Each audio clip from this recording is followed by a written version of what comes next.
Hi everyone, so I've just finished grading the discussion board which required you to create a frequency distribution table and evaluate the standard deviation and measures of central tendency for a made up data set.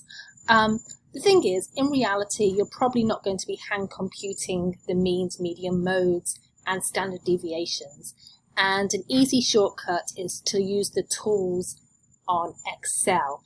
And so I have borrowed Alexis's data set because I'm a Parks and Rec fan and I like her names. And I'm just going to demonstrate how you can really easily find the standard deviations without having to hand compute the data.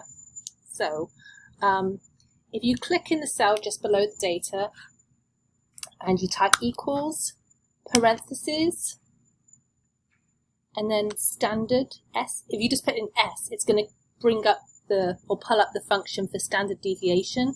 Click on that and then you're going to want to highlight the range of data. Close your parentheses and voila, there is your standard deviation. You should also be able to calculate the mean and the mode and the medium, I believe, through this function. Let me just delete that and we'll try again. So let's go equals, parentheses, mean, or medium rather.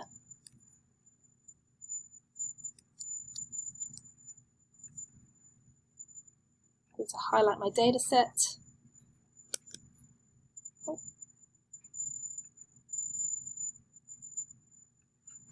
You have to always remember to close your parentheses. So let me just start that again. So equals, open parentheses. It's going to pull up medium. I'm going to click on that. Highlight the range, close your parentheses, and there we go. The mode there will be, or sorry, the medium would be 5. To find the average, very similar. We will go equals, open parentheses. Just as a kind of like word to the wise, Excel, or at least my version of Excel, uses the term average, not mean. So I'm going to type in highlight average, highlight my range, close parentheses, and there we go. We have our average too. Just as a replay, let me show you the standard deviation trick one more time because I think that's probably the best shortcut there is.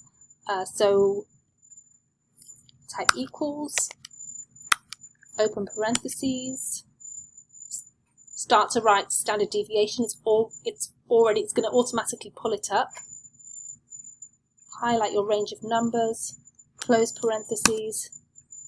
There it is. So hopefully this helps. I mean, a lot of you may already know this little trick, but for those of you who don't, it's been super helpful for me. Thank you.